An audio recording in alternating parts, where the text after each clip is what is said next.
Rewind-A-Dynamite from the post-wrestling site. AEW, lighting up the fuse. Sit back and enjoy the bubbly as we hear from John and Wai Ting. Where we're going, we don't need roads. And if the buck stops here, this thing might blow. Everything you hear are opinions of the show. And if you don't like it, go to the forums and let them know. Hi, it's John Pollock and Wai Ting. This is Rewind-A-Dynamite. Hello, Wai. Hey, John, how you doing? I'm doing okay. What a day. Lots to talk about. I'm glad I've got you to talk about it with. If I was by myself, I think I'd go crazy talking about all this stuff just by myself because I'm trying to make sense of all of this. I'm hoping you can add some knowledge to all of us. I'll do my best. I mean, we're really just two voices, and this is something that I don't know if like 100 voices are really enough. They're very complicated issues, but okay. Between the two of us, maybe we'll figure it out. How would you think if you were asked to want to travel to Florida right now? Would that be on your list of priorities at the moment? How deep down the priority list would traveling to Florida be for you right now? I mean, I'm not really thinking about traveling anywhere, quite honestly, but Florida would definitely... You and I literally can't. We cannot leave this country right now, you and I. Yeah, sure. But Florida would definitely be towards the bottom of the list of all the places in the world. So there's a lot of stories to get to. I think we should start with the WWE because on Wednesday, we learned that as a result of the recent COVID-19 testing, there appears to be multiple positive tests coming as a result of the testing that was administered last week. We don't have a number. There have not been names that have been reported, but it is certainly something that we were, bracing for the potential of, given that last week was the first time WWE talent and staff have undergone COVID-19 testing. So as of now, I've spoken to multiple people today. There is testing that is going to be going down before the tapings on Friday and Saturday. So I spoke to at least one person today who was tested today, and it seems like there's going to be a lot of testing done on Thursday. And then they're going to be taping an episode of Raw and SmackDown on Friday, and then another episode of Raw and SmackDown on Saturday. And I would assume this would mean the other shoulder programming, unless they make the call that is not essential. And God knows, I've been saying this whole time that 205 Live is hardly essential, but they've been taping it all these weeks. We'll find out if that's included in all of these tapings. But I mean, there's reports out there about, that this could be a big number of positive test cases that come back.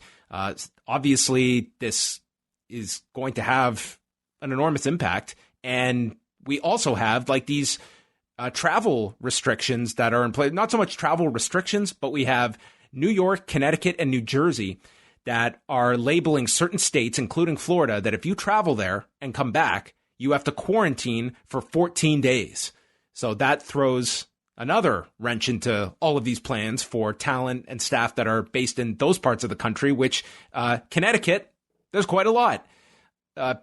This is not unexpected, but at the same time, I mean, man, this is, to me, even the staunchest defender of WWE throughout this whole period has to be somewhat looking of, wow, this is not the wisest idea to be doing these shows.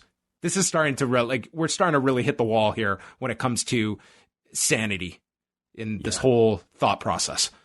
Yeah. I mean, for a time, it appeared that the WWE, the UFC, AEW, these places, it seemed like they were almost fortunate to be able to have, their bases of operation in a state that was so lenient about this.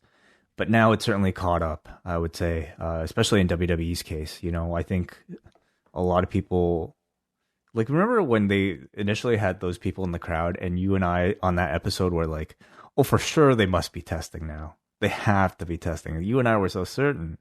And not that first Monday. They didn't do it the first time with those people. Oh, sorry. I'm even thinking of, that's the episode that we were thinking about, weren't we? That was the episode where by the end of the night, we learned of the second positive case involving the developmental wrestler. And then the next day was when they started the COVID-19 testing. But the fans or the family and friends that were in attendance on that Monday, that was just the usual temperature screening questionnaire that you'd have to answer to get in there. Right. Anyway, so it seems like it's catching up. And I mean, when I say catch up, I mean, do we know that? I guess we'll never know really how active this bug was within that vicinity because they never tested until this point in time. So now that they are, we'll have a clearer picture of exactly how the COVID-19 has affected the WWE. And certainly, I think coming off of this, the least they, it's a big question about how really they can operate. Will they have to whittle down their roster to the people that are local? Will they have to somehow make sure that the people who live in those specific states don't leave and go back to their homes, which would suck, of course. You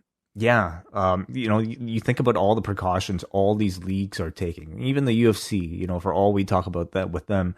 We'll get into the UFC. You can say what you will about UFC. And if you disagree with them running shows, you more than have enough but for what they are doing, I don't know how much more they could do, to be quite honest, short of just not actually doing these shows. Like, it's pretty involved what they are doing for these upcoming Abu Dhabi shows. To me, it's like it's pretty evident. Like that is like almost a standard that I think a real professional sports league has to adhere to in order to continue running physical activity. And that's something the WWE has been completely not doing this entire time, which in hindsight, it's been a case way where it really has been ignorance is bliss. Like, it's like the joke that everyone was pointing at from the Trump rally on the weekend was that, it's because we're doing if we didn't test, these numbers wouldn't be so high. It's like, yeah, well, that's really been the WWE's, I think that everyone can look at it now and say that, during this period where it's like, wow, no one's tested positive. It's like, no one's getting tested. So we really can't say that. And I have a real hard time believing that there were no people performing on these shows, working these shows that weren't asymptomatic, that might have just worked themselves through this whole period and gone through the virus. I think that's very possible. And the fact we're seeing numbers now after the first time we test, it just brings up that question. What have the last 3 months been like? Because you don't have that testing data.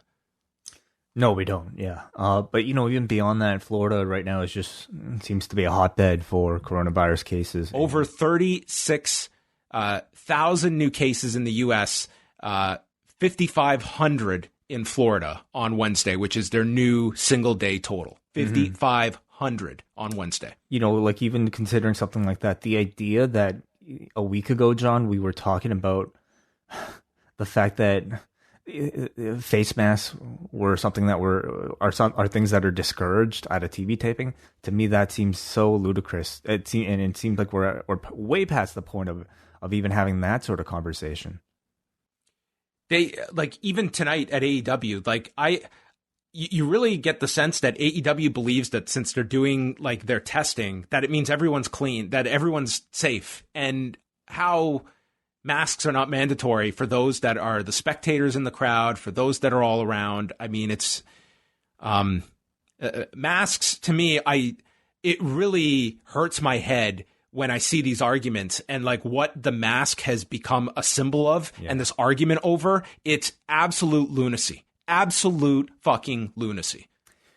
I would say over the past several months, the Western attitude towards the face mask has been a really interesting case to really study. We started off, I would say, at the beginning of this whole thing with the CDC saying that they weren't necessary, and I think everybody's attitudes towards the mask as being like, oh, okay, they're not really going to protect you anyway.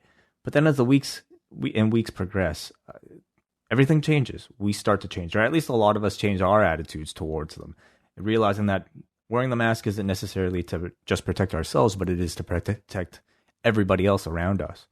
And I would say, maybe this entire time we should have been looking to the other countries where they have successfully managed to limit their numbers low and have successfully managed to contain this virus. And what really is something that has helped a country like, South Korea, or like how Japan has been able to limit their numbers. And that's widespread use of face masks everywhere.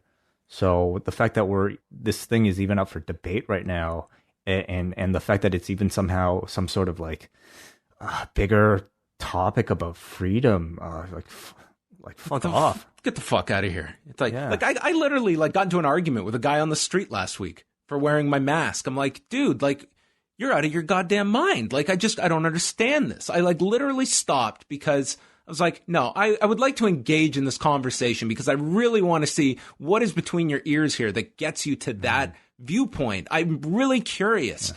And it's just like such misinformation that's out there and just like no knowledge, like no factual understanding. And it's dangerous. It's really dangerous when you're just so naive to just such simple things like that. Can you imagine if somebody like you're driving next to you goes, "Can you please take off that seatbelt?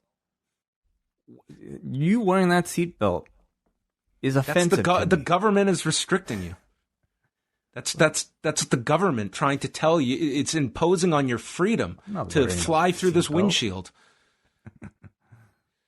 So WWE, we reached out over these reports about the positive tests, and their statement: WWE will continue COVID-19 testing of its talent, production crew, and employees in advance of TV productions for the foreseeable future. Another ability for the WWE to say absolutely nothing, although, I mean, flat out does not deny, about these positive tests. So it's like, I mean, they're not denying it. The key to these WWE statements is what are they not saying versus what they are saying. And that's how you kind of read between the lines here.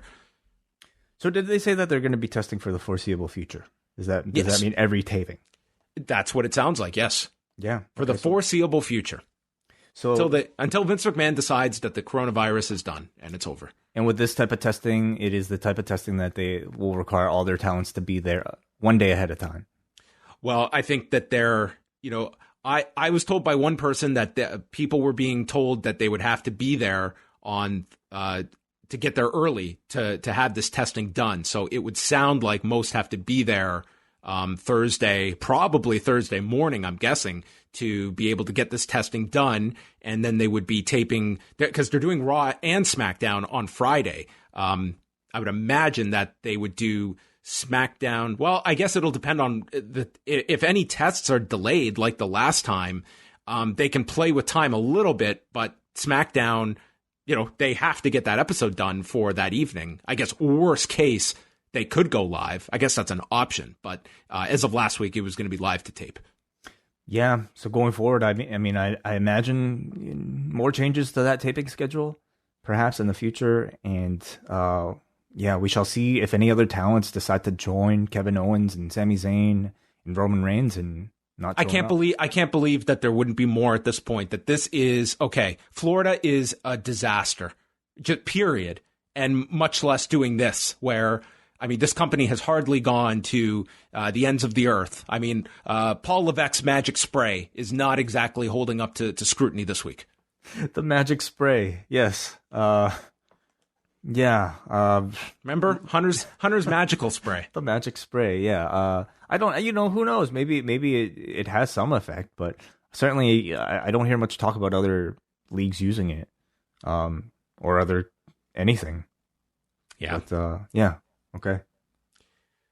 We'll see. It's a developing story. And I mean, if it's like a surge of positive cases, like who knows who will be available or not available this week, and others that might be technically available to do shows, but are no longer comfortable. So I think that there's certainly that concern as we go into this. And this is the point where WWE, by skirting a lot of these methods and being so brazen in their taping schedules and the frequency of them, that, listen, they had the ability that they could have, been doing these once a month where they do maybe 3 to 4 days of intense tapings and then you're good for a month. And instead it's been bi-weekly, by and large, that they've been doing. And here they are, that there's, I expect a SmackDown episode. They'll produce an episode somehow. But look at what they're facing now, where these test results are coming back. And it's, this is a very precarious situation. Do you think that they will announce the names of the people? I don't. We didn't get any names publicly announced for the first 2 positive tests that we were made aware of, and I don't even know if legally they could disclose that name. I think it would be up to the individual to choose to disclose that. Although, listen, I'm certain that it wasn't spelled out this way, but the fact that we're hearing about these positive cases in WWE, and Tony Khan announces Jon Moxley is not here tonight because of coming into contact with someone who may have come into contact with COVID-19. I don't think it takes detective work to figure out that this has, that the common denominator here is Renee Young in the middle here, who Tony Khan did state coming into contact with someone who may have come into contact. So that's not saying Renee Young is the person, but Renee Young may have come into contact with somebody that's positive. That's an assumption, though. We don't know. In fact, we don't know if we don't know who Moxley would have come into contact with. Well, we know he came into contact with Renee Young, and we know Renee Young was at these tapings. So it's not saying anything about Renee Young's case, but it is saying that she was around all of these people, and we know that there's positive cases. Sure, or he could have gone out to dinner with a healthcare worker or something. I don't know if we could speculate. Well, all I'm saying is that how can you not draw that? They live together. I mean, yeah. That's irrefutable. Well, for sure, yeah. Well, I mean, a lot of wrestlers hang out with one another. So for anybody, there are probably a lot of people similar to Jon Moxley's situation. So that is the latest on the WWE side of things. So, yeah, Jon Moxley and QT Marshall were both taken off of tonight's AEW Dynamite, and I'll read exactly what Tony Khan wrote, because these were posted Wednesday afternoon, where he stated that since last week's show, in his everyday life, QT had brief contact with a non-wrestling acquaintance who since tested positive for COVID-19. Rather than risk bringing QT to our test site, our doc asked him to stay home and take a COVID test back in Georgia to protect the rest of us here. And then went on to add, recently, Jon Moxley had contact with someone who had contact with someone who has COVID-19. Mox did the right thing and warned us. Doc asked him to stay home and get tested to protect us here at our test site. And that was the updates on those two. Yeah. I think, it's a scenario where it's not an AEW talent that is even... He himself has not contracted the virus, and this is a precautionary step that I feel like was mostly met with positivity from the Twitter universe. Certainly getting the jump and making sure that any possibility of spread is limited. So I think it's something that they are probably proud to announce. And I mean, we're forthcoming with it too. I mean, it could have been just. They're pulled from the show and there's no explanation for it. And instead, they not only publicly disclosed this through Tony Khan, they brought it up on the broadcast, and they did not skirt around it or have some make-up reason. They just flat out told you what the situation was. Yeah. You could see on the show, I would say they did have a match announced for QT Marshall, but I would say neither were really integral to this show. And I think AEW was learning that it's more important to me to assure your audience that you are taking the coronavirus seriously. And in fact, I think if we're going to talk about it in more cynical terms, it is good PR to tell your audience that you are taking this thing seriously. Okay, a couple of notes regarding further allegations. Mike Quackenbush has announced I've been made aware of recent allegations about myself and people in my employ. I take all allegations seriously, whether they are about me or members of my team. Addressing these with openness and transparency is of the utmost importance to me, so these matters can be given the proper time and attention. I am discontinuing Chikara and resigning as head trainer at the Wrestle Factory. I'll make a full statement on these matters in the near future. This followed numerous people with Chikara publicly leaving the promotion on Wednesday, and then something occurring in ECCW based out of British Columbia. There were allegations made public, and then ECCW put out what I thought was a very vague statement on the matter, where they just acknowledged that there had been allegations and they had removed the people who were made connected to these allegations, and they weren't going to speak further on the matter. They did not state who this affected, what the allegations were. And then, a lot of people connected with the company were discussing who this involved.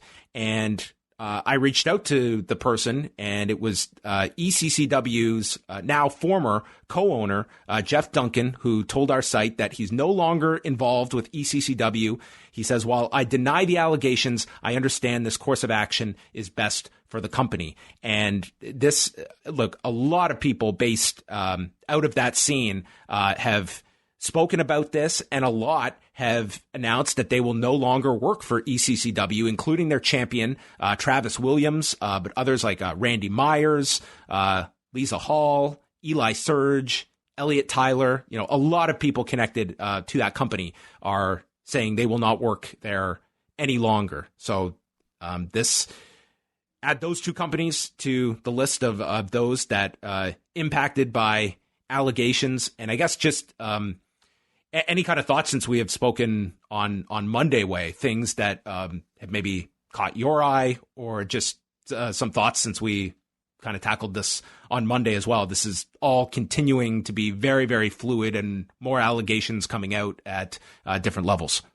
Yeah, well, it seems like every single day there's a big story and a new really subject to reveal to just have a pretty disgusting, I think, history of action and activity.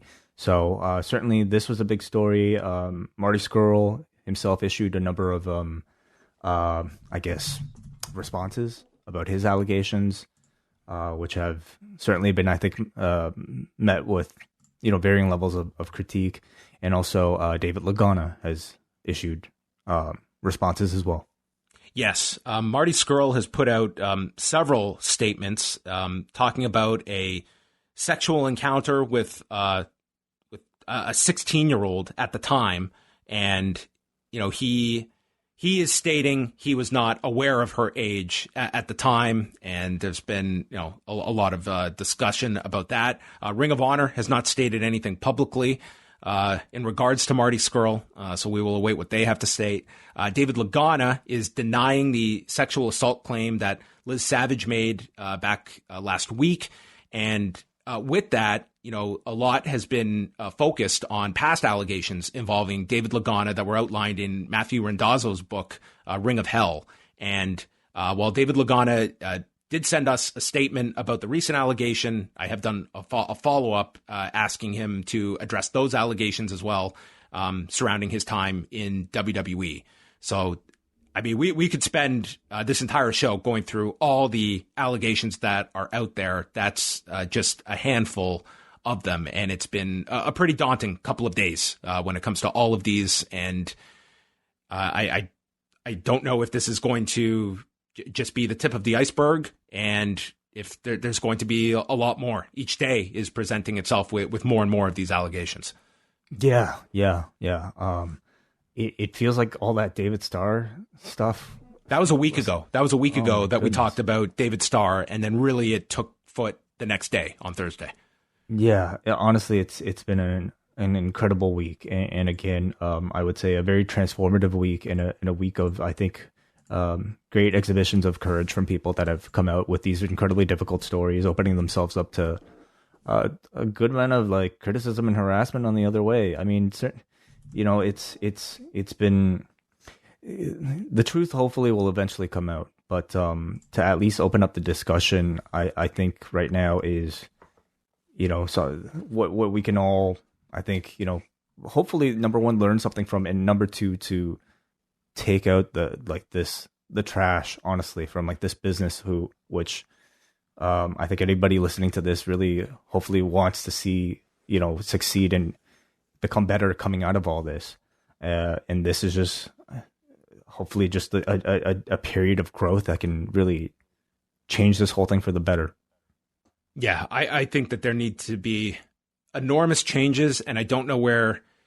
I mean, there's places it can begin, but it just feels like this is not some case where it's just a couple bad apples. This is so much deeper and so much more widespread, and it's just it's alarming. It's one thing where you understand and you hear about things like sexual assault or racism, for that matter, but it's quite another when you see firsthand the impact that it has on people, and now that they have a voice to really convey the horror that comes with it, and to see what so many of these women are dealing with, and men, and men as well, but like how their day-to-day experiences are in this industry that you and I don't go through each day. It's I want to say it's like eye-opening, just in the sense that it's something I don't experience, but it's,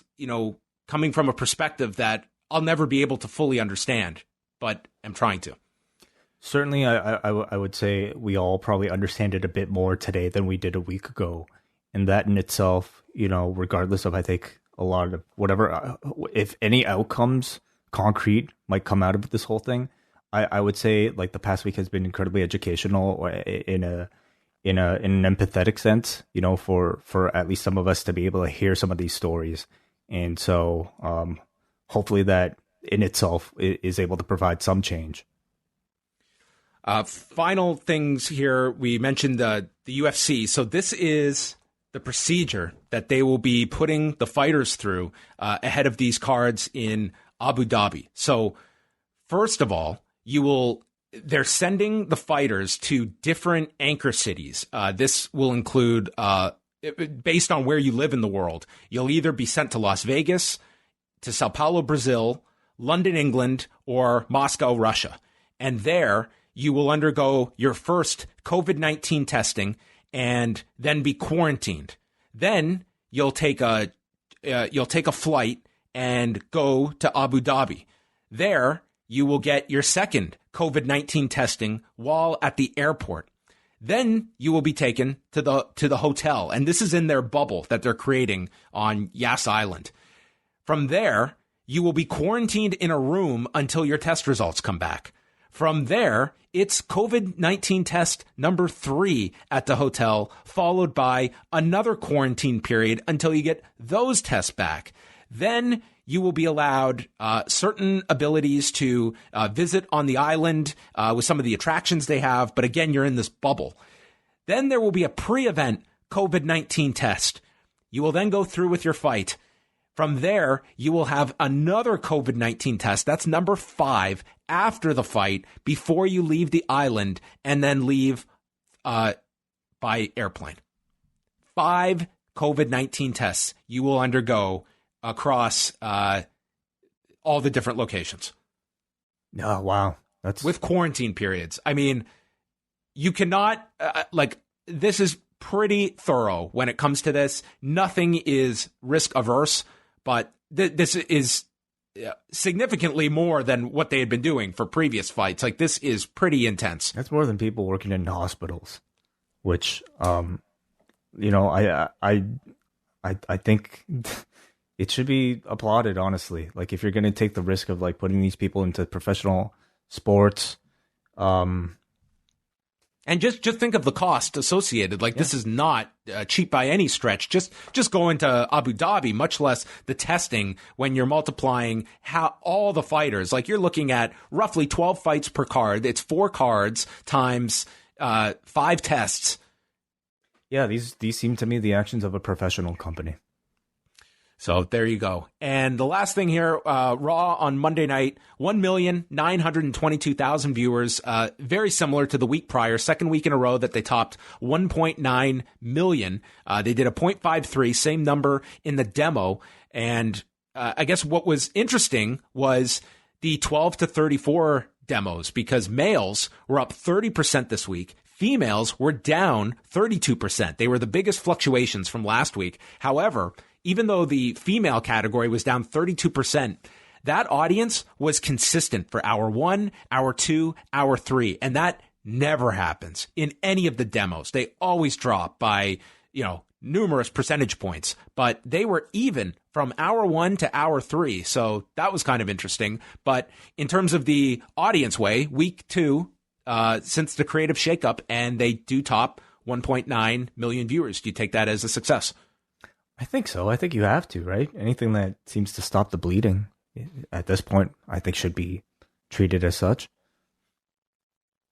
Yeah, I think that it tells me that the way they're formatting the show, whether this will be long term or not, for these 2 weeks, you have to be happy with these numbers, that they have stopped declining and have kind of reached this stabilization point. So we will see if that continues.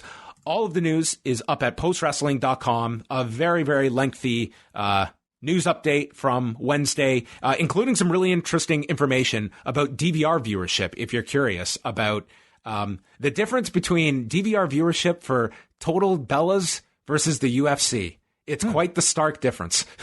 Interesting. Okay. Yeah, I don't know how many people are tuning in live for Total Bellas. It's not necessary. But they are getting around to it. It's quite the jump afterwards. So anyway. Some of the other things we should mention on the site, of course, Mike Murray continues to update everybody on the New Japan Cup. He's been writing those reports every single day. Also, Andrew Thompson this week is dedicating all of his post-wrestling news updates to women's wrestling news, women's wrestling related updates. So do check that out. And Thursday, there will be a new edition of the British Wrestling Experience with Benno, Jamesy, and Martin Bushby. Yes. All right. Let us, and Wai and I will be back Friday night with Rewind to SmackDown live. So check that out after SmackDown. Probably a lot to discuss after that episode. But we get into Dynamite from Daly's Place. This was a new live episode. Before that, how about we give out a t-shirt? Why not? Yes. Maybe you can take this t-shirt and make a homemade mask with it. That would be great. You know, I do have the option to make masks, but I've never felt right about selling supplying healthcare PPE. Not that I would even consider this PPE, but it feels weird. So you can take a shirt and turn it into a mask. Sure. Why not? All right. Well, all members of the Post Wrestling Cafe are always entered into a draw each Wednesday to win a t-shirt from store.postwrestling.com. Wai has the list of names. He is the arbiter of the winner each week. And Wai, who is that winner? Congratulations to Al. Al? You're kidding. Yes, Al. Congratulations to you from Phillipsburg, New Jersey. So all the Als that just went, it's me. Unless you're Al from Phillipsburg, New Jersey, sorry to disappoint you. But if you are from Phillipsburg, New Jersey, and your name is Al, congratulations. You won a t-shirt from store.postwrestling.com. Now, if this shirt is coming from one of the highly hit areas, one of the states, will this shirt have to quarantine for 14 days in New Jersey? No. Okay. Shirt's safe. Well, there you go. Congratulations, Al. Let's get into Dynamite. From Daly's Place, we kick things off with the Lumberjack match between Wardlow and Luchasaurus. The Lumberjacks included the best friends who were literally dressed up as Lumberjacks, and they swarmed Luchasaurus. We had the heel Lumberjacks and the babyface Lumberjacks, and we see Wardlow get hit with a one-man Spanish fly, and then they proceed to leave the ring area for a very long period of time. Jim Ross does not know how Rick Knox is keeping count, and there's a big power slam on the ramp, and then Jungle Boy gets tossed onto the heel Lumberjacks, And then Marco stunt dives onto all of them. And this just became a stunt show as they fought onto the stage. And Brandon Cutler leaps onto Wardlow. He is thrown off the stage and caught. Then Marco's stunt is pressed in the air by Wardlow and just thrown into orbit and then comes down on all the Lumberjacks. There's a spinning wheel kick that sends Wardlow off the stage, culminating with Luchasaurus hitting a shooting star press off the stage to everybody. And then they go back into the ring. MJF gets involved on the apron, and Jungle Boy comes in, spears MJF off the apron to the floor, but then a low blow is hit on Luchasaurus, and Wardlow wins with the F10 in 9 minutes, 15 seconds, and then everybody brawls inside the ring. I thought this was a lot of fun. I mean, number one, it's fun seeing, like, two of your larger guys on the roster who are also very agile, just like, showcase themselves against each other. I mean, lumberjack matches tend to, by nature be very confining and not that dynamic. So I really did not mind them going outside of the ring here to do a lot of their spots. I mean, and really it was just an excuse for them to get to that ramp so that they could throw people into the pile of bodies below, and for the guys themselves, Luchasaurus and Wardlow, to do dives themselves. I thought it was fun. There was always something interesting going on in this match. Yeah, it was just, fast action for nine minutes and doing the stunts off of the stage that, people seem to get into. It was like, two big guys doing some fun stunts and Jim Ross not appreciating the lack of a count. Well, that Rick Knox is Rick Lax when it comes to counting. A lot of their refs are, I guess. And this also sets up MJF and Wardlow against Luchasaurus and Jungle Boy at Fyter Fest. Yeah. Which we'll get the full lineups for both nights coming up next week. Which, did you hear what NXT is doing next week? The Great American Bash. Wow. On Canada Day. Oh, okay. Well, I mean, it's the 4th of July is right after that. It's the week of the 4th of July. Yes, exactly. I'm sure it has no other... They did not tag this as a special edition of NXT for any other reason other than their patriotic nature. Now, is it only a one-day event, or are they going to spread that out into 2 weeks too? Well, the next week, I don't know if they're billing the second week as that as well, but that's the whole double title match. Right. So yeah, interesting. It's fun for the viewer, so yeah, bring it on. It's crazy how a company like peaks for a certain period, and then the other company also peaks for the exact same nights. It's crazy. We're in the midst of a war. Yeah. We had Technique by Taz as he went through Brian Cage's fast twitch muscles, and a demo of the drill claw, including the added detail of allowing the man's blood to pour into his head and his skull before dropping him. I think did he bring out a telestrator here, or am I mistaken? Telestrator. He did. Graphics. Yeah, he froze. There were graphic right. accompaniments to this. Cool. Yeah. Britt Baker is with Reba, and she's in a newly designed Rolls Royce that is covered with plexiglass. Yes, like a Pope-mobile. Yeah, maybe Adam Cole snuck some plexiglass home. Sure. The stuff is in great demand right now in Florida. It saves everybody. Plexiglass. Then Hikaru Sheeta took on Red Velvet, and Sheeta got into Penelope Ford's face. She's there in the crowd. Sheeta argues with Ford. I just said that twice. And then there's a high knee, Falcon Arrow, and Sheeta pinned Red Velvet in 12 seconds. And then goes right back to Penelope Ford, gets right in her face. Kip Sabian's trying to stop her, gets decked, and it was just a lot of aggression from Hikaru Sheeta. I love this. I love this entire segment. It was like Sheeta, number one, getting involved with Ford, and then hold my beer. Let me get rid of this jobber in 12 seconds, and then I'm gonna go right back to you and attack you. It made Sheeta look like a badass. And it was just a very simple, I think, a pretty hot go-home angle to lead to the pay-per-view. They didn't really have that much time to build to this particular match, but I think they made the most of it. Yeah, I think that it was fine for the segment it lasted, and I think AEW they can do this every now and then, just do a quick, fast 10-second match.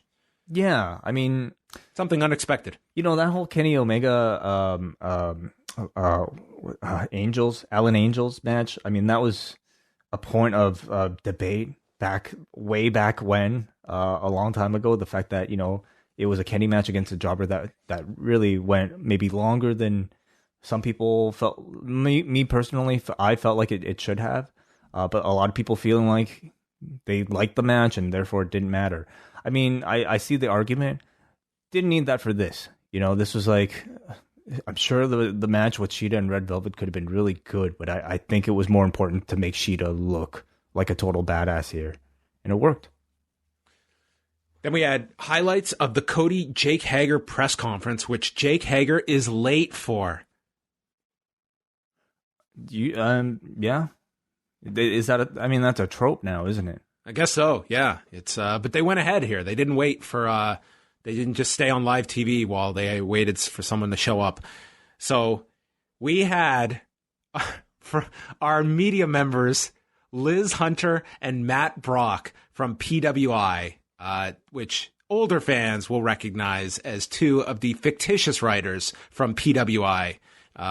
I thought that was pretty funny. And so they're the same thing. They were and PW Insider. Yeah, no, they're different though. No, I'm talking Pro Wrestling Illustrated. Right, but the two names are fake.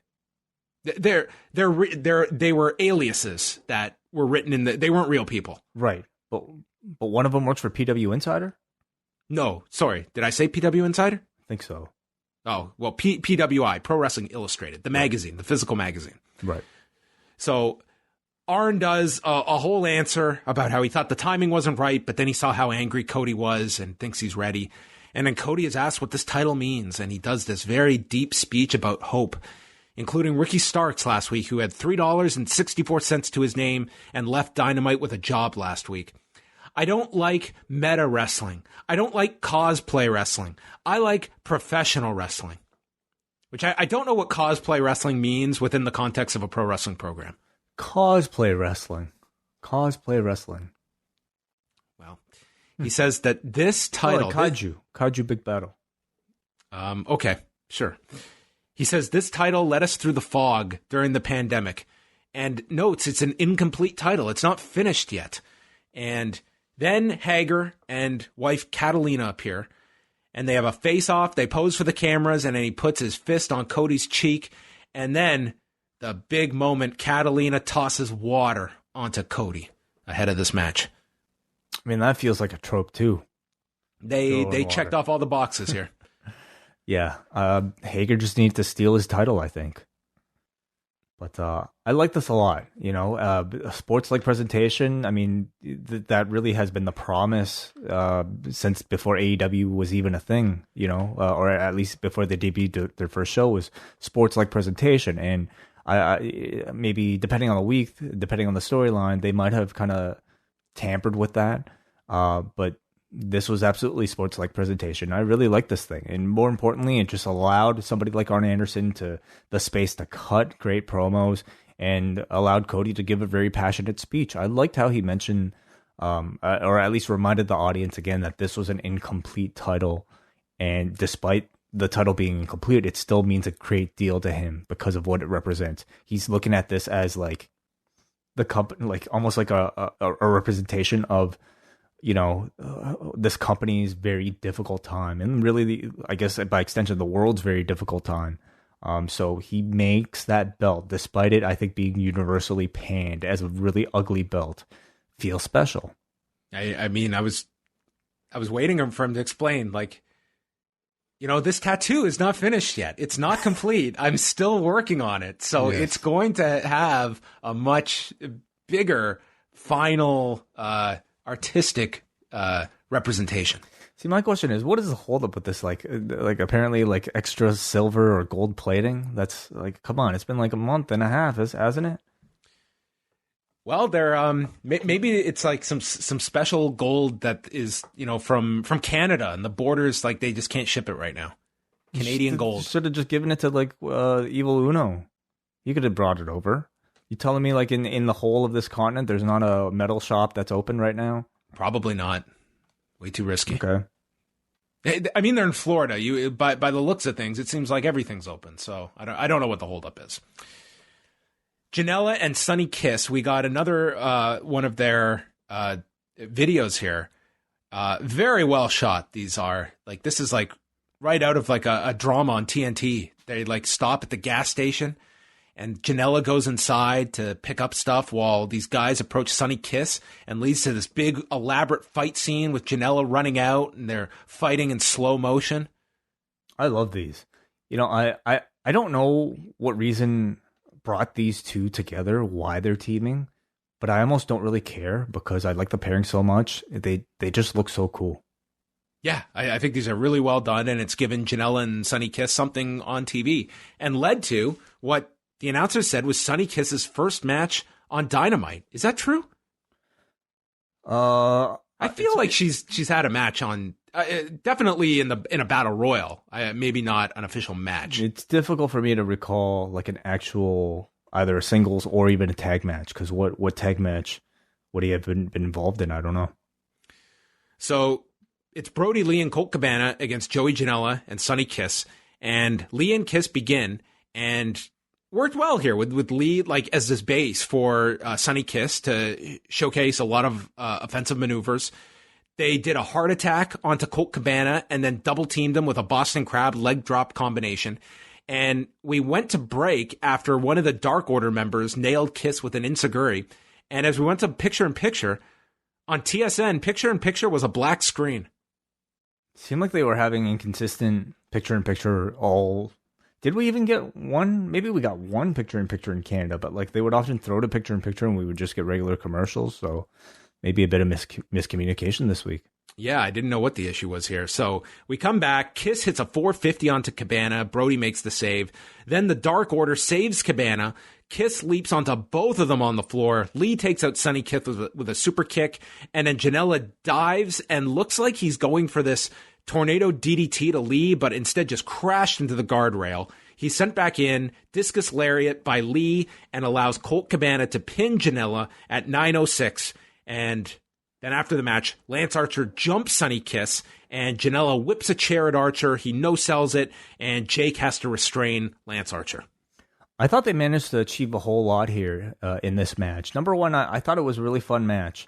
But two, you know, they had Brody Lee here essentially like do the work to help Colt Cabana get what was probably his first win in a long, long time.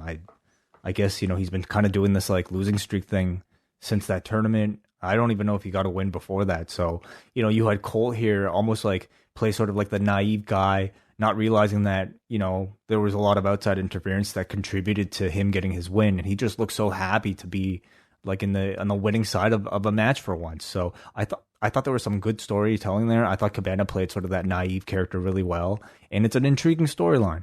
And even though, you know, Kiss and Janela didn't get the win, to me, they made the biggest impression in this match. Immediately, they just like, you know, look like this really great, cool, like edgy babyface team with tremendous like tag team chemistry. So I think their potential is huge.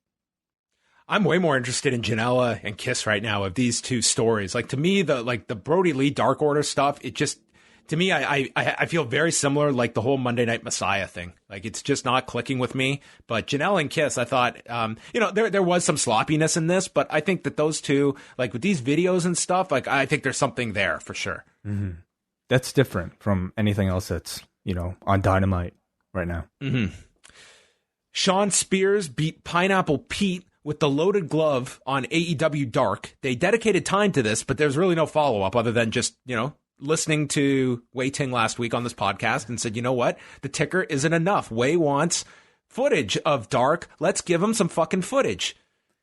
Well, if you saw it on the show this week, I can't, you know, I'm sure it's something they were already thinking about for quite a while. And they didn't necessarily, you know, give you a recap of everything because they didn't need to. It's only the relevant things that really need to be told to the rest of the audience. And to me, this was certainly relevant. You know, we saw Tully give Sean this glove, and now we know what the glove is for. It's a loaded glove. Was that the original weapon as well?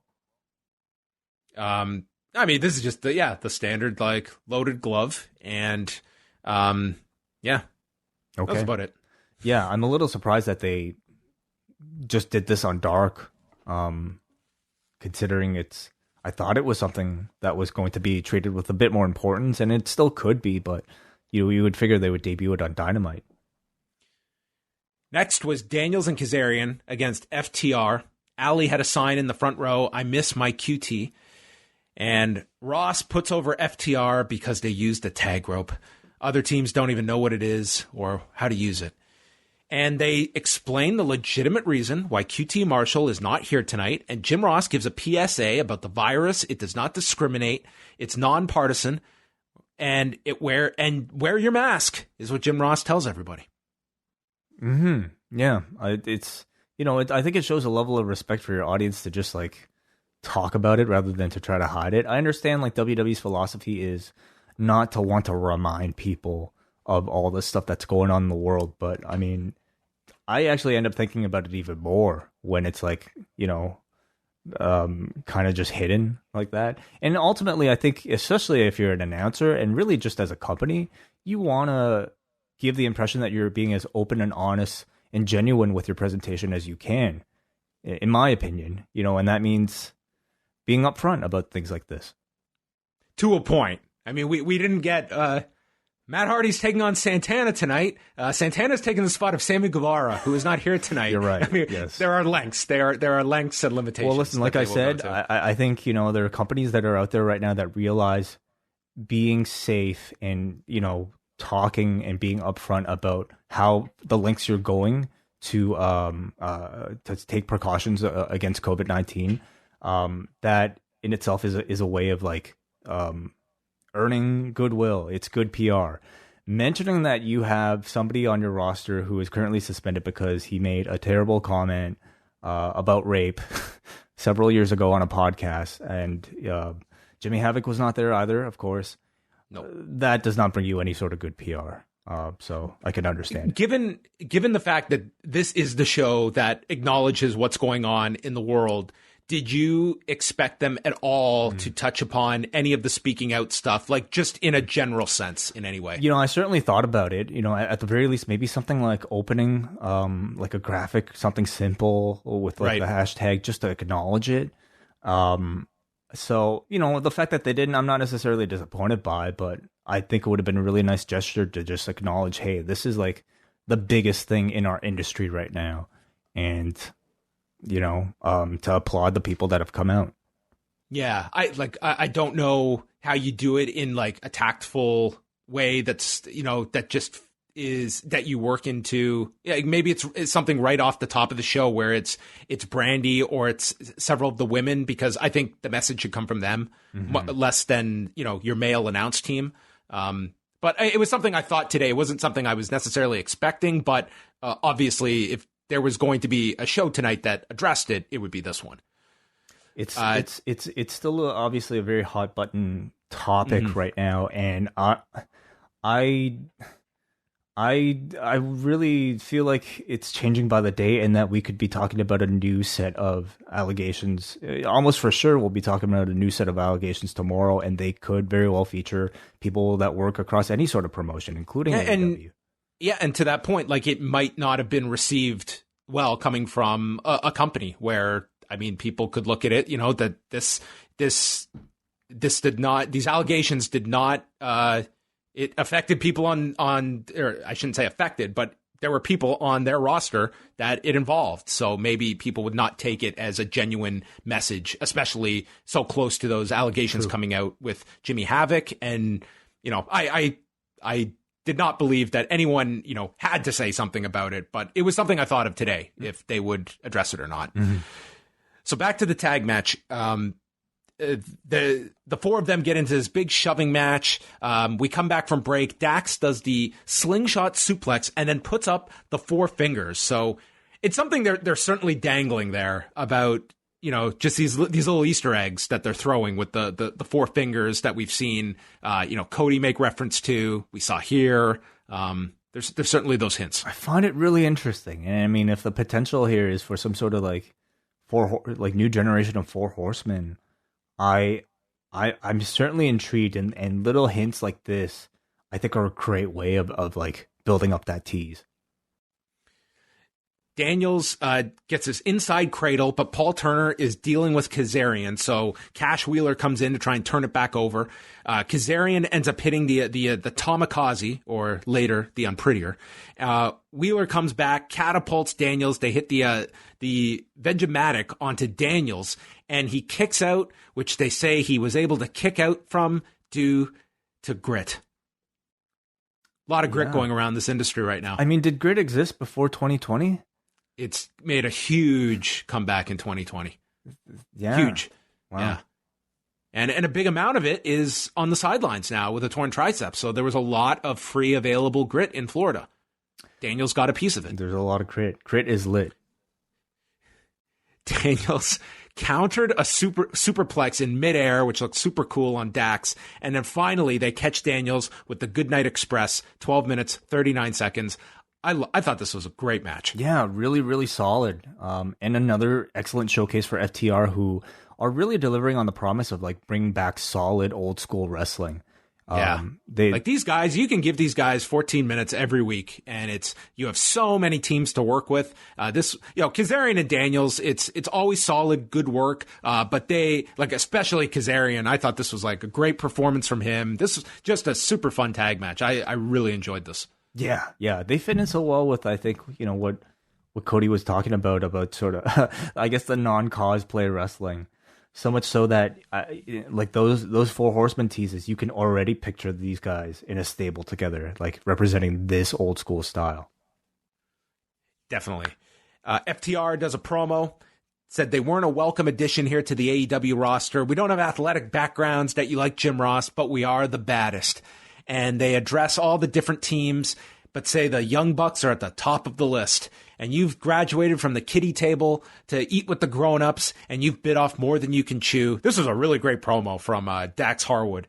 And they are the best team on the planet.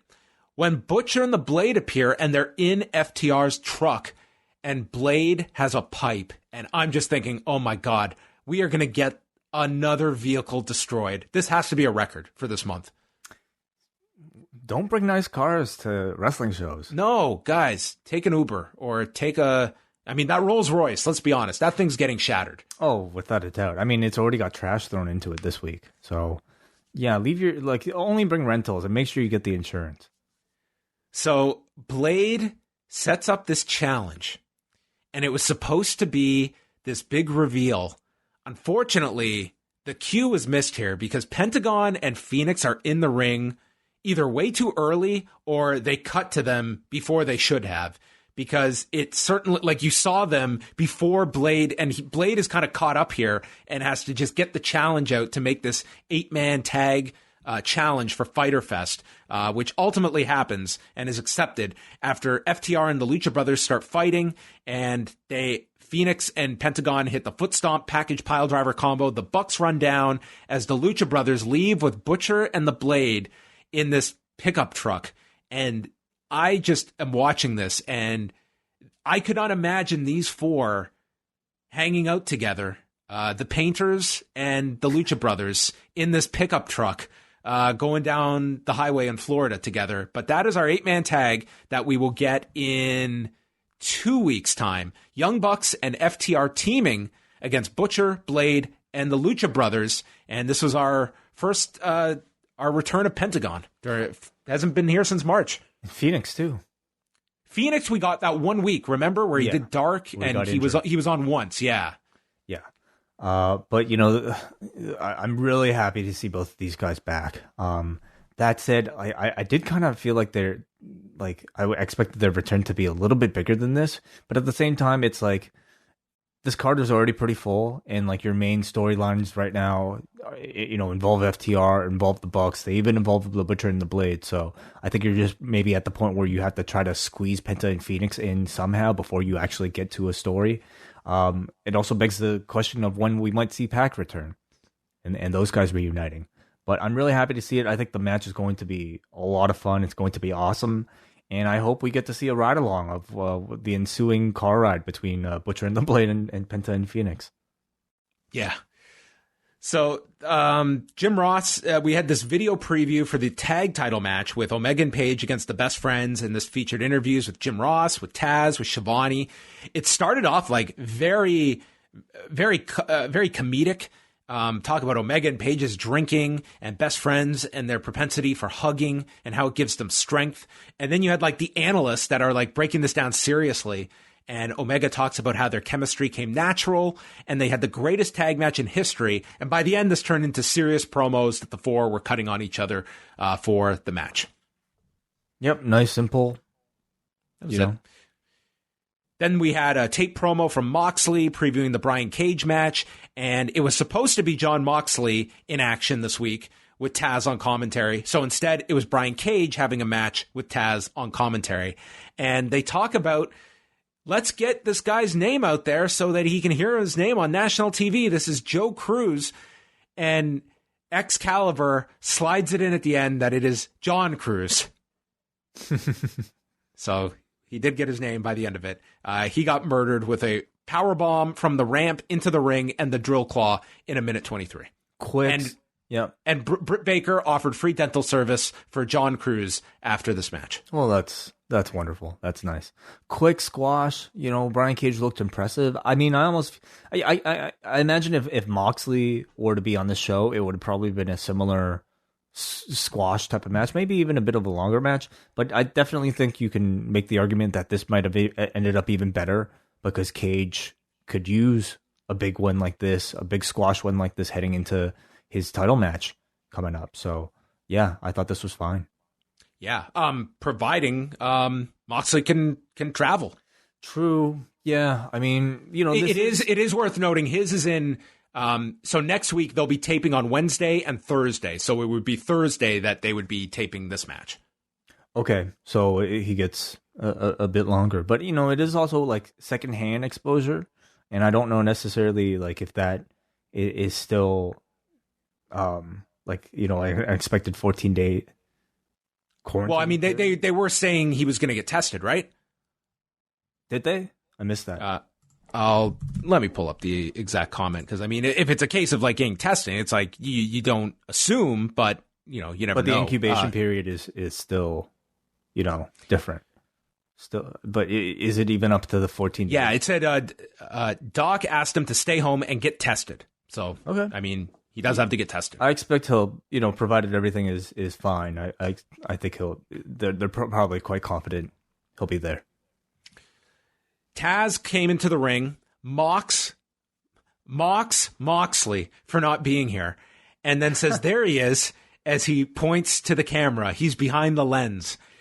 And he cuts this promo on Moxley. Brian Cage came to work while you're at home with some bullshit excuse.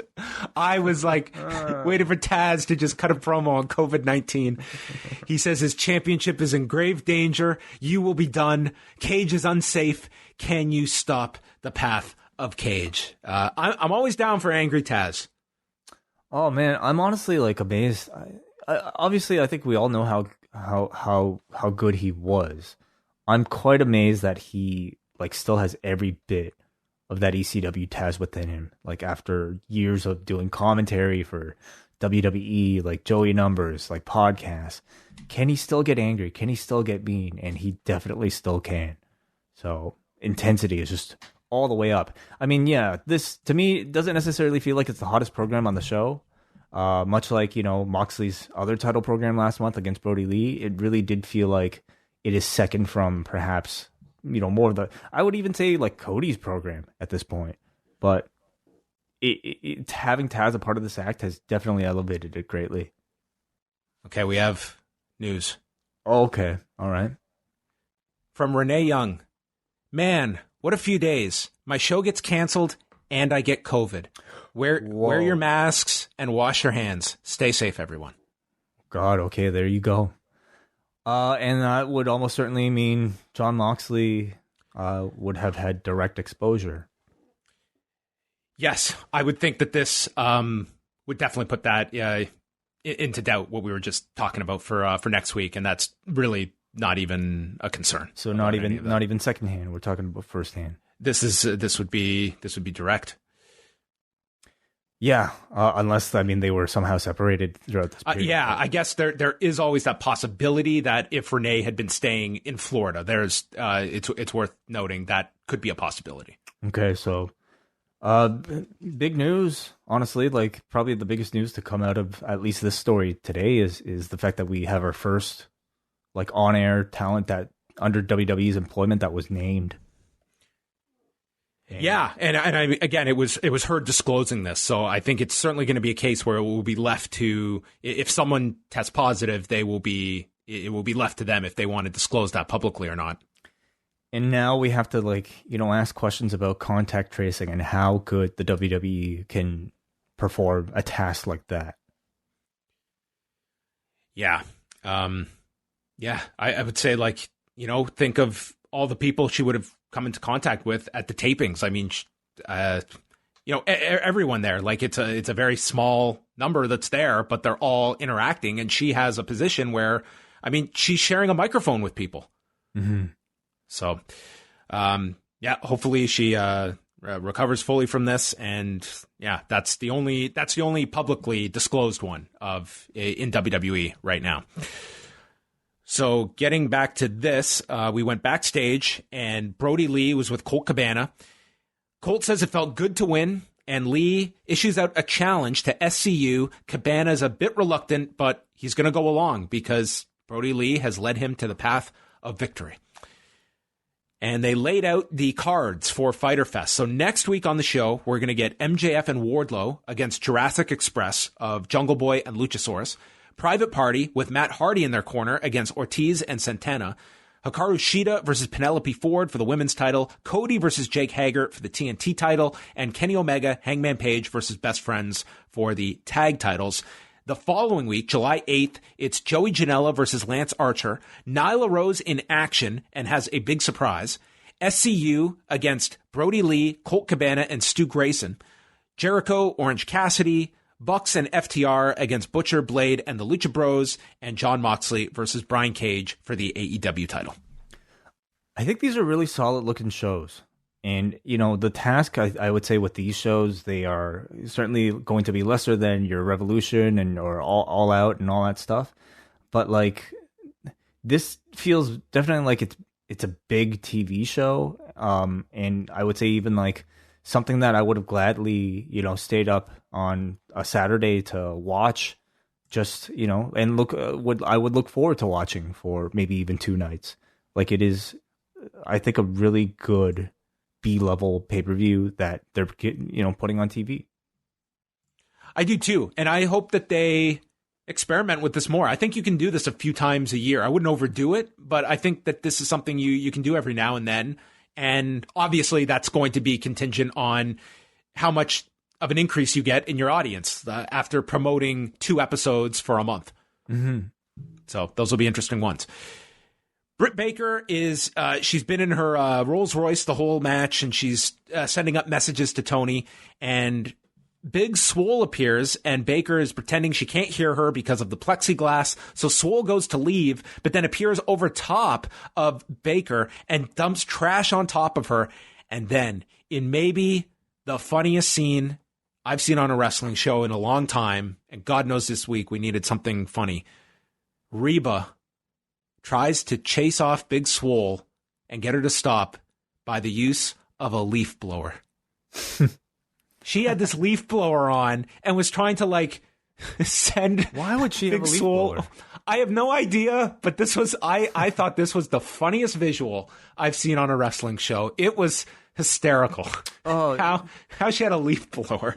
Britt Baker honestly has definitely, I think, been one of the funniest people in wrestling, if not the funniest people in wrestling during these past several months. But definitely a low key best supporting actress might be Reba. She's been a fantastic you need that person to work off of. It just it makes it so much more funny when you have someone there to work off of. And she was great and totally won me over with this leaf blower moment on the show. It was hilarious. It made Swole look really cool. Yeah. I mean, it's if they're gonna have to keep the stuff for quite a bit. She's gonna have to go through a lot of garbage. Yeah. She had a good line in here. Baker said that even though I was in the dumpster for 9.5 hours, you're still a bigger piece of garbage than I was, or something like that. I'm butchering the line, but it was a good line from her delivery, not mine. Santana versus Matt Hardy. This was originally Matt Hardy, Sammy Guevara. That got changed. And Matt Hardy is now Neo 1, nature's electronic organism. He is Neo 1? I thought Neo 1 was the new Vanguard. Sorry. That's the new Vanguard. Yeah, I'm sorry. I don't have all this stuff straight. Which announcer explained what Neo 1 stands for? Was it Jim Ross or Excalibur? Which one do you think? Could you see like 97 JR explaining this? What about like 80s, 89 Jim Ross? No, certainly not. He's got him. He's got the nature's electronic organism. Wait a second, though. 97 JR had to do a whole lot of shit too. Like the guy had to tell the whole Kane story and. Oh, I know. Yeah, he had to, talk. Kane's a murderer. Yeah, I mean there was a lot he had to call. Santana missed a splash off the top. Ortiz ran in as Hardy had the cover, and then there's this running cradle shock by Santana. Hardy then turned it into a bridging cradle and pinned him in 10:54. Afterwards, they beat down Matt, hit the street sweeper, and Private Party ran down. This match really didn't hit me. Just a match, there are a lot of jobber matches, squash matches on the show. This of the matches of considerable length, I thought this was just kind of there, just all right. I did wonder how this would have changed if Sammy was facing Matt Hardy instead, and what they would have come out of the segment with if it was going to be any different. Do you think probably would have been a 6-man, right? It would have been Santana, Ortiz, and Guevara against Matt and Private Party. That would be my guess. Right. So instead, they would have to pick somebody else. Instead it's a tag match, I mean. Yeah. Yeah. And they just got Matt Hardy in the corner. So I imagine it was just going to build to a 6-man. So final segment was the face-off between Orange Cassidy and Jericho. They come out, and Jericho asks, why did the chicken cross the road? To get to the other side. Orange Cassidy is the chicken crossing the road joke of professional wrestling. And he pisses Jericho off. He asked Tony Khan and the others why they even signed this guy. But he said, like Brian Pillman once said, you have to be different. And you got over on your own because you're a lot like them. And I don't know who he was referring to because these were empty seats, but I think we got the gist of what he meant. You're lazy and you're a slacker. And if you try any of that bullshit offense, like kicking me in the shins, I'm going to beat the shit out of you in 30 seconds. And you're going to need a man-size miracle. And he says that the Orange Cassidy phenomenon will be over as I make sure you run out of juice. Cassidy takes the microphone away, puts it down, does the limp kicks, then the super kick, and puts his hands in his pockets as Jericho then removes Orange Cassidy's Ray-Bans and breaks them right in front of him. And Orange Cassidy, that is too far, takes him down with a double leg, and they fight to the floor. They have a pretty intense fight here. They go into the stands where there's all these spectators just hanging around. A lot, actually. Yeah. Like, a lot. And I really would hope that, every single person in that crowd was tested. I mean, that's what we know, I guess, thus far of what AEW's been doing. But man, there are a lot of people, and they sounded great. Like this week, I would say the crowd almost sounded better than previous weeks, because I don't know if they were just concentrating people in one particular area and just really boosting that mic or what, but they sounded great. But I after everything that we've been talking about, I still definitely do have concerns seeing like these gatherings like that. But anyway. The big spot is Jericho swings a jib camera into Orange Cassidy, and they bring up Orange Cassidy's camera work last week, which Orange Cassidy was on camera for that match. He was on camera 12 throughout the match. That's amazing. I'm going to have to go back and rewatch it. They should really put out like a video like from his camera of that match. If they can, yeah.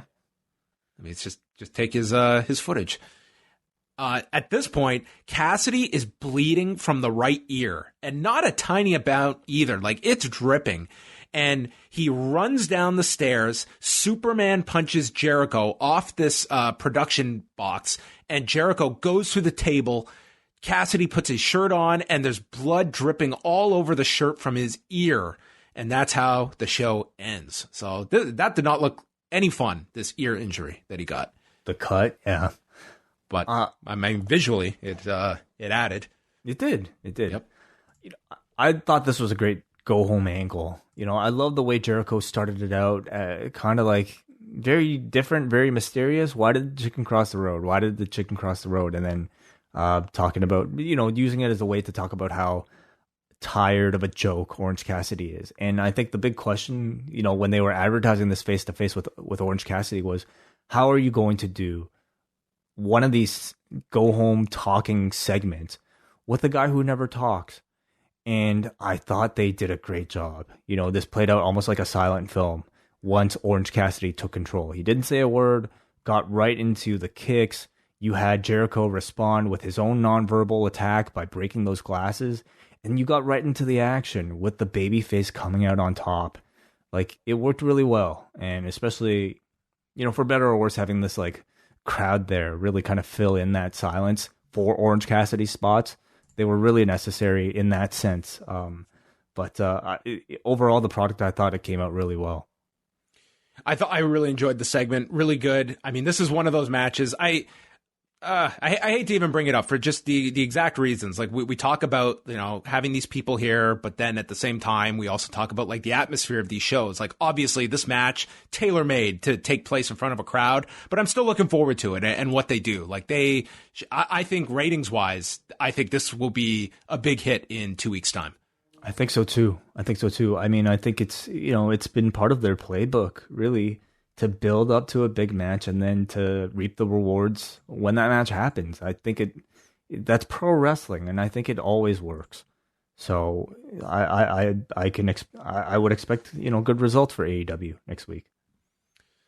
So that was AEW, the go home show for Fyter Fest. I thought an average episode. I wouldn't say this was a blow-away great show. I really enjoyed the tag match with FTR. Closing segment built well. I would say they did a fairly standard good job, promoting these upcoming matches over the next 2 weeks. That I would say that, they in this kind of pandemic period, I would say in normal times, you'd be shooting for 1 million viewers for these episodes. I think that sounds pretty ambitious for either week to hit. But I would say that you would hope that a month of build, and granted that there isn't some major news event that would take viewership away, that these ones, you would hope top 900. I think that would be, a relative number that you would hope you can hit for these. What's been their best one post-COVID? Post-COVID, I can pull it up. Well, do you think it'll be their best show ratings-wise since the coronavirus? I think that, yeah, I do. I do feel they should be able to hit that. I mean, for given they have promoted this almost as a mini pay-per-view, I would say that that would certainly be the hope. I mean, they have hit their highest during this whole period. Would have been 827 for May. Oh, I'm looking at NXT's numbers. I'm like, where is this 827 number? Yeah, that's probably it. I was very lost here. 827. So I would say both shows, I would say 827 would be disappointing for either week. Interesting. You don't see them hitting that level. I do. I just I wonder how much higher, if that. I know it'll be a real test to see how much of the audience is craving wrestling right now and haven't been driven away because of all this stuff. And I do think that at least for AEW's audience, this is their biggest swing at bat. So the very first week that they had the empty arena show at Daly's Place, they did 932. But I think all the shows did well that first week because there was the curiosity of what the show would look like, which that's what I attributed to. So I almost throw it that week that, 827 on May 27th is really the realistic biggest number that they've done. So NXT has the Great American Bash, of course, and the matches that they've announced thus far: Dexter Lumis versus Roderick Strong in a strap match. They also have a number one contender fatal 4-way between Mia Yim, Tegan Nox, Candice LeRae, and Dakota Kai. Trying to see if there's anything else that's been announced yet, but I don't know. If that's not very big. No, I mean, it seems like a rather weak attempt to like use that name to like as a last minute thing, but they need something else. Let's see. Do you think the double title thing is going to be big with Cole and Lee? That seems like bigger, So why they're calling this one the Great American Bash and not saving it for the 8th? You know what they should have called it? The Greatest American Bash. Absolutely. Ever. Throw an ever in there. The Greatest American Bash ever. Man, that's pretty good. Yeah, honestly, next week just seems to have a name attached to it, unless they announce some bigger matches for this card. But like Roderick Strong and Dexter Lumis in a strap match and a fatal 4-way number one contender match does not feel pay-per-view caliber to me. All right. Well, let's go to the forum and see what everybody thought about this show. I always look forward to the forum response. See if they just completely throw their opinions back at us in a different way. Tonight's show, what would you give the show away? I grade shows like go-home shows based on I think how excited they get me for the pay-per-view. In this case, not necessarily a pay-per-view, but next week's show. But I think they did a really good job. I'm going to give the show a 7 out of 10. A 7 out of 10. Well, 7.79. So there you go. Andrew from Cape Breton starts us off. Dynamite is pretty good. I will give AEW a bit of credit as they seem to be at least slightly ahead of the curve when it came to testing people for COVID-19, and it's astounding to see what's happening in Florida, especially as there haven't been any new cases in Nova Scotia for weeks. I'm hoping that's where AEW should move. Yes. Really. Yeah, I don't think they want AEW, WWE, or anybody. I think Nova Scotia's like, we're good. We're good. Yeah. We got TSN here. I'm hoping that AEW can keep up what they're doing, but it's almost inevitable at this point that someone is going to get it even there. I will admit I feel better watching AEW with their lack of social distancing and having a number of people together for their Lumberjack match because AEW seems more responsible. The big issue I had with the Lumberjack match was it seemed pretty pointless as they killed the gimmick as they didn't get Wardlow and Luchasaurus back in the ring and seemed to do it just so they could play catch. AEW also seemed to be really becoming more of a tag team promotion based on the matches tonight and how much time they got. It's certainly not a women's wrestling promotion, as that seems to be on the back burner. A good 7 out of 10 show and a nice distraction. Is it on the back burner? I mean, you had Hikaru Sheeta, in a squash match. Yeah, it wasn't necessarily a women's wrestling heavy show, but there was plenty of screen time given to her and Penelope Ford and also Britt Baker. I imagine they would have had bigger plans for Britt Baker at this point in time if she was available. Same with, you wonder if Chris Statlander would have had a bigger role in the show too, if she was still around. But Sheeta and I guess Nyla Rose, is she doing anything? Does she have a match? Week 2, she's doing a match, just saying she's in action and she has a surprise. Oh, okay. Yeah, certainly they're lacking depth. Yeah. We got a Jay from Colorado who says, another excellent edition of Dynamite. Britt Baker has gone from my least favorite female wrestler on the roster to one of my favorites. She has truly found her niche, and her segments have become some of the highlights of an already awesome show. I love the Hikaru Sheeta squash of Red Velvet just so she could get her hands on Penelope Ford. AEW excels at simple storytelling. They don't oversimplify it, but they don't overthink it. It just works. I'm really digging the Sonny Kiss Joey Janela team, and that segment gave us Joey Janela beating down 2 guys with grocery bags full of Lunchables and Doritos. God, I love wrestling. The Lumberjack match really highlighted the cliche, let's stand around together and wait until someone dives into us wrestling trope. I don't mind it so much every once in a while, but it's way overdone. You left out the big line at the end. I was as Teddy KGB in the movie Rounders would say, too much splashing the pot. I can't do Teddy KGB either. Chick. Give him his fucking money. So that's some. You've never seen Rounders, have you? I'm not. It's a word of advice for all of our feedbackers. If you include a line from Rounders, John Pollock will likely read it. When I went last summer with my friends to a cottage, we put on Rounders, and the 4 of us finished. It was the most aggravating people to watch a movie with, unless it was the 4 of us. And we just finished every line that was coming up. One of us would have it. and we did this for like the entire movie. It was amazingly awful, but I would dread if there was someone there who had not seen the movie. I think you would have just left. You would have just left the cottage entirely and gone home. I would have went into a lake, probably.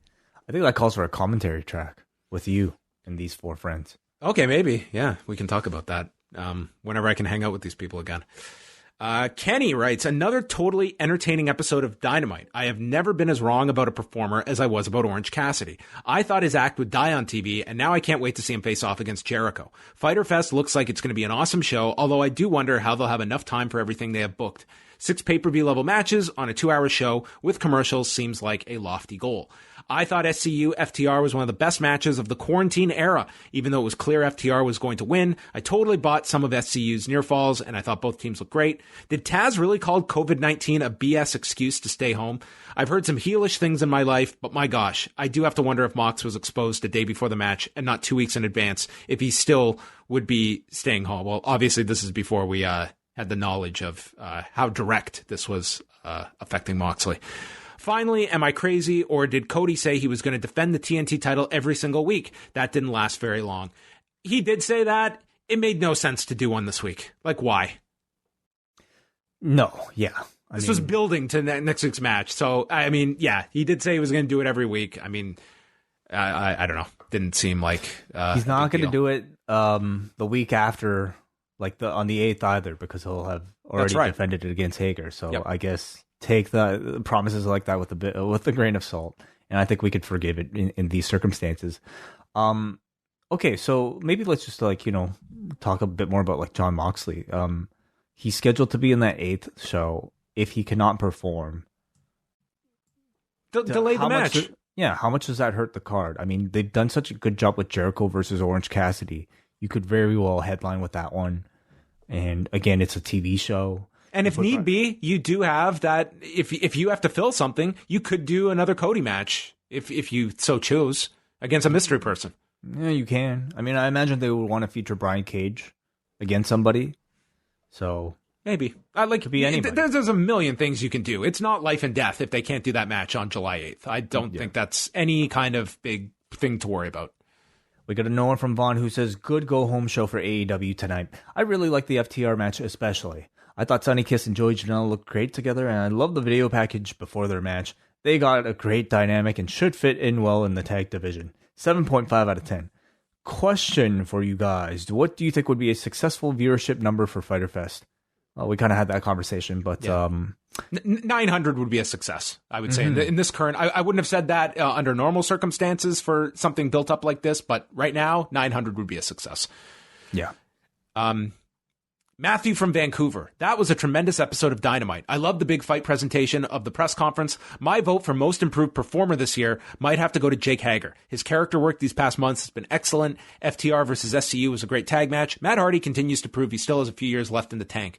Despite the quality of this show, I do feel that AEW and WWE need to seriously reconsider running it all. Due to the alarming amount of COVID cases coming out of Florida, it's pretty scary to say the least. 9 out of 10. I echo those sentiments. I think it's a very dangerous time right now to be doing these shows in Florida for either company. Mm-hmm. Yeah. This is all really affecting WWE, obviously, the most right now. But what actions do you see AEW taking coming off of like this string of like positive cases in the industry? I mean, it's something like that we did talk about before. It's like it could have an impact, like, just given that there are some couples that are, between both companies, that there could have that effect. But I mean, what we do know is that AEW are doing like their testing. So it's like prior to WWE instituting their COVID-19 testing, I mean, they were ahead of WWE in that sense.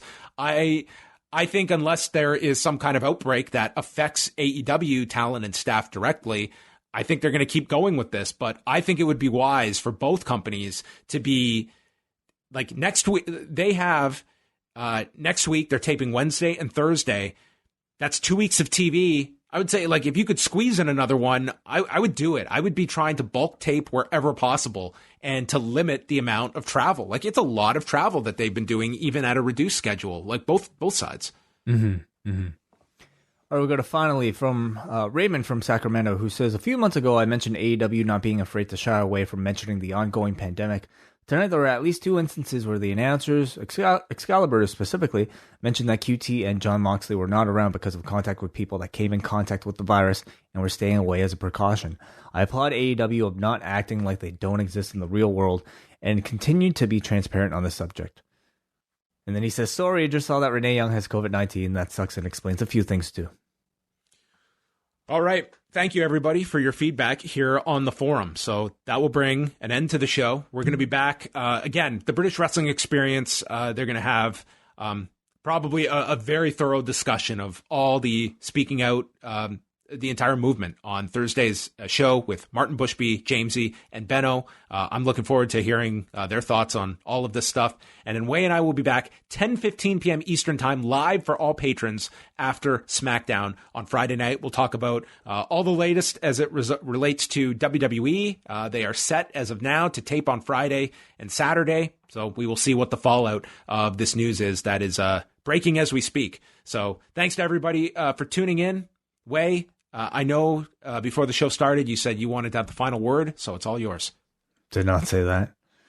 Let me think.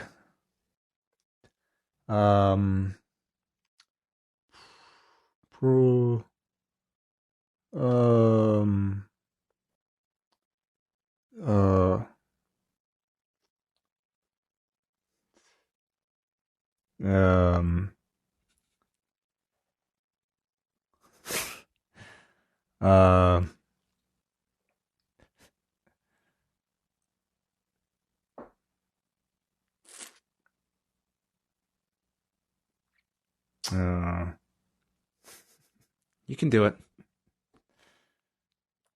How about what's a good word? Maybe